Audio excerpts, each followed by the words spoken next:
What's up friends? Welcome back to my channel for another G-Shock tutorial video. Good evening guys. So how are you today? I'm doing well.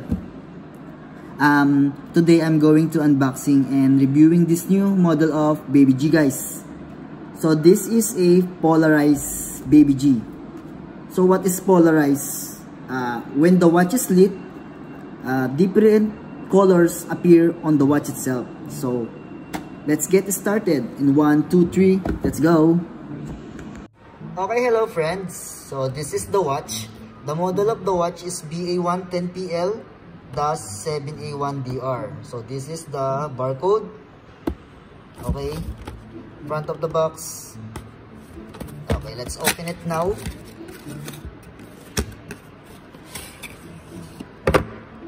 Okay, this is the canister can. So let's open it. The canister can. So showing here the module 5338, the case number. This is the module guide. Okay, inside. By the way, guys, the Baby G is different from the G-Shock warranty card. So the G-Shock warranty card is like this. Like this, guys. It's a card. Okay. And the Baby G, just only like this paper. So it's showing the warranty card, model, date of purchase, and customer name, official dealer, and stamp, guys. So this is the warranty.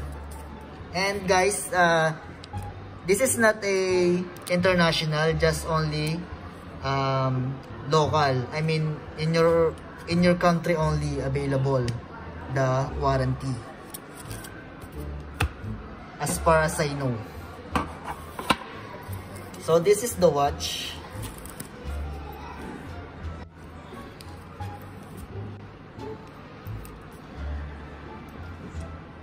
Baby G.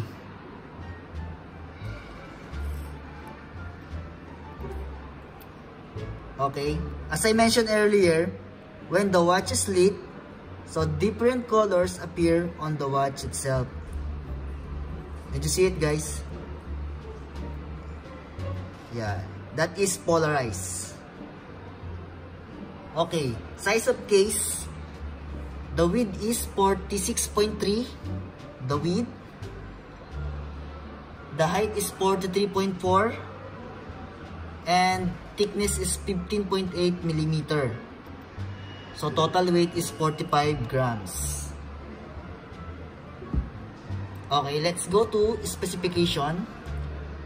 Case bezel material, resin. Resin band. Neo Bright. Shock resistant. Mineral glass. And 100 meters water resistance. So other features you can see on your screen, guys.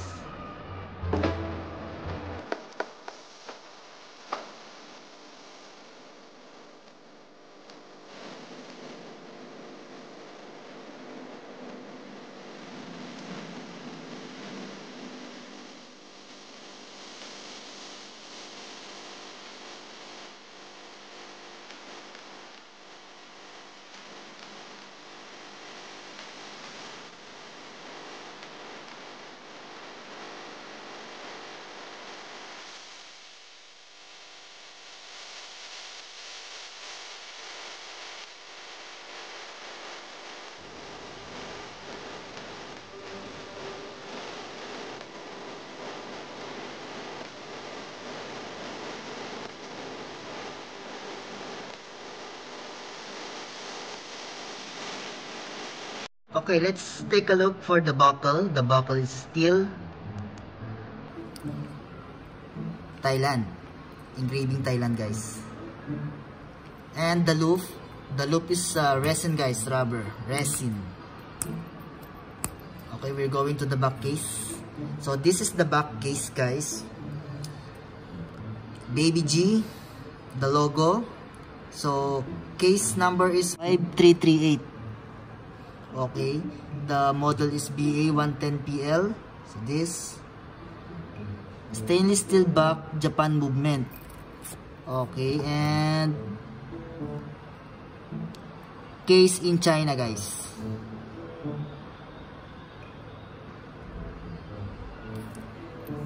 Okay, we're going to the front of the watch.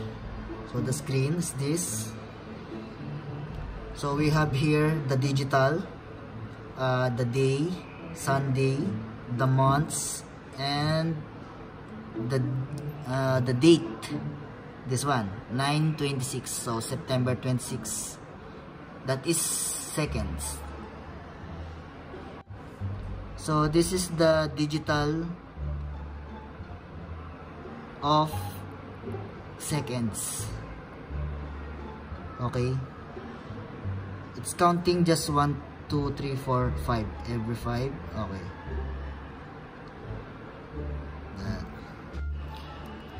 okay, let's start with 4 buttons. We have 4 buttons here, 1, 2, 3, and 4. So we have adjust, mode, light, and search. So I will teach you every buttons, guys. So this is the adjusting button. So if I press hold this adjust button, after beep, so the seconds blinking. Okay, guys, did you see it? The second is blinking. So we have to go to mode button. So this is the, after press 2 times the mode button, it's showing here the country. So this is Jeddah time. This is search button is forward button. So we go to, for example, Hong Kong. It's KG Hong Kong. So that is Philippine time, guys. After I press 1 time adjust, it will set automatically, guys.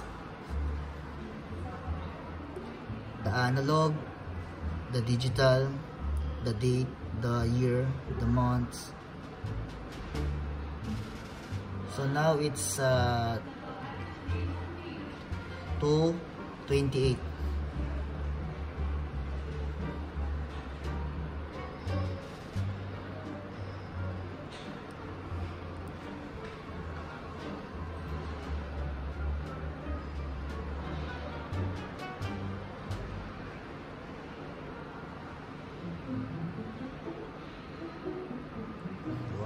We're almost near. Hold on, guys, hold on. Okay, we're almost near here. Come on. Come on, come on. Okay. Yeah. So now it's 2:30. Okay. That is for adjusting the time. Yeah. Okay, guys, I have one more way for adjusting the time. This is manual, guys. Yeah. So press hold. After beep, so mode again. Mode again. So 3 times mode. So now the hour is blinking. Did you see it? The hour is blinking. So if you want like 2, okay, I'll make 3. I'll make 4. Okay, I'll make 4. 4, guys, here 4. And then 1 time again for mode button, so 31. So by the way, guys, this is forward button and backward button, guys. So this is forward 35, 37. This is backward, guys. Okay, so it's like 4:27. I like. And then mode again for the format of hour. We have 12 hour and 24 hours. So military time, guys. So we're going to 12 hour only. Mode again for year. So if you want to change the year, forward button and backward. Mode again for the months. So if you like 10, okay, October, and then mode again for the date. For the dates like 29. Okay, I like 29. Just example only, guys. Mode again. Okay, and then one time adjust. Yeah. So that is manual.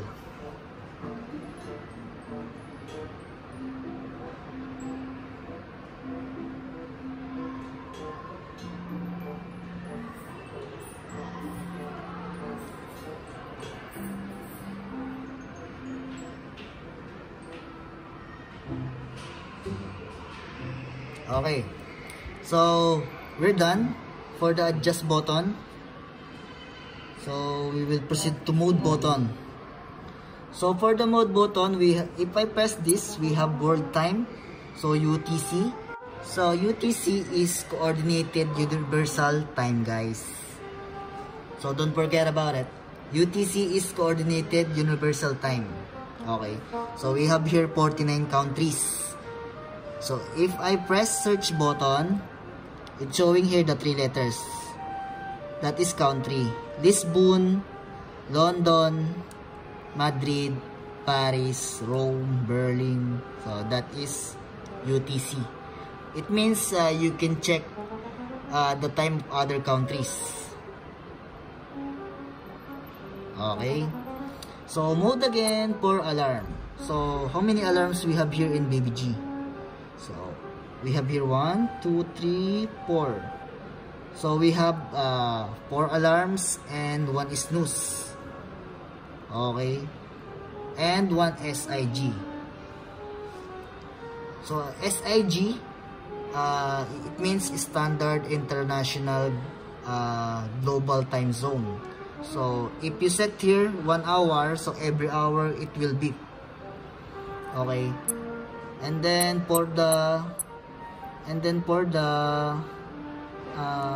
snooze, so every 5 minutes it will beep if you on this snooze.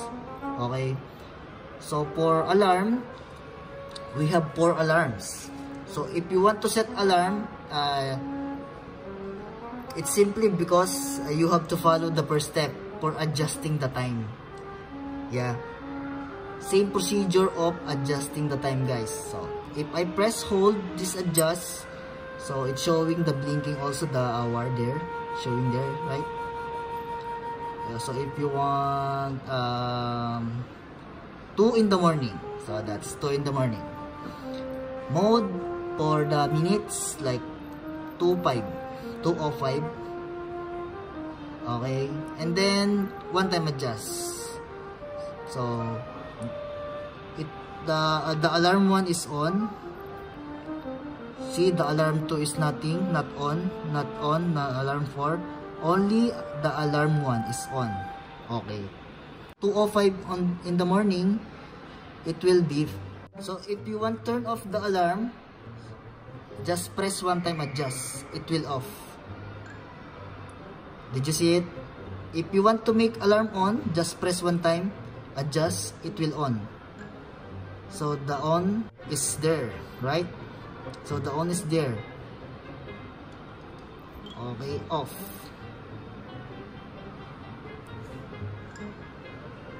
Okay, we're done for the alarm, guys. So stopwatch. So this is stopwatch. If I press this search button, that is start button. You can see there, right? That is stopwatch.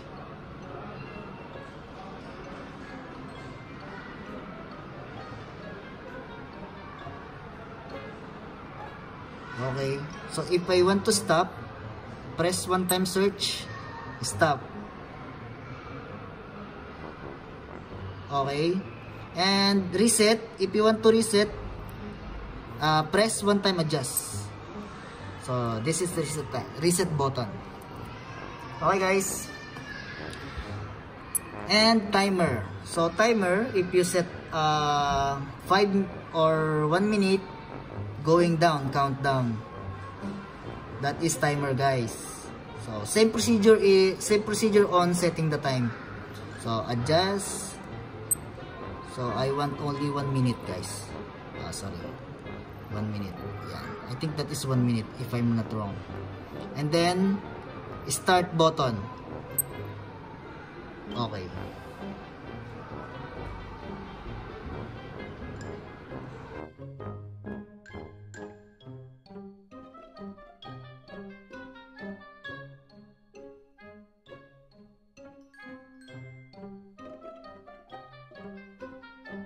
Okay, we're near. Hold on.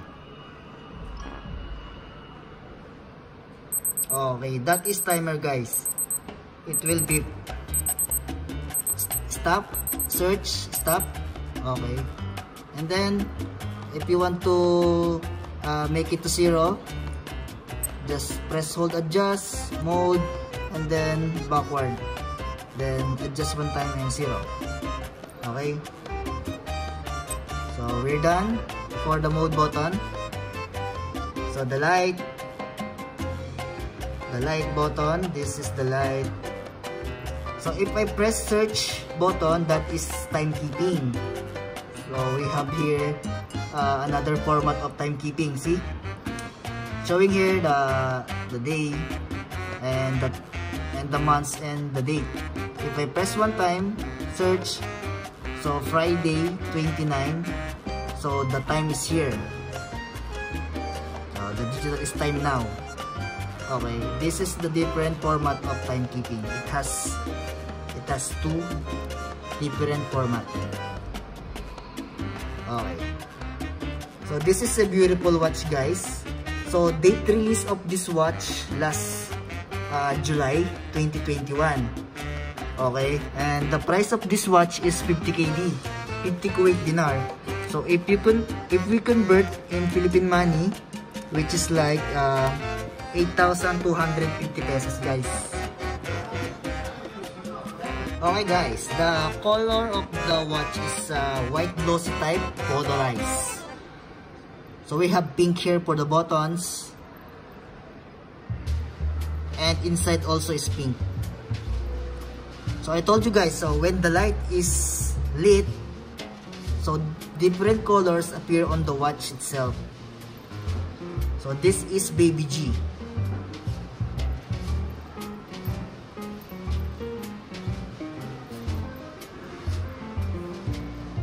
So guys, thank you so much for watching, and I hope you like the video and I hope you learn a lot.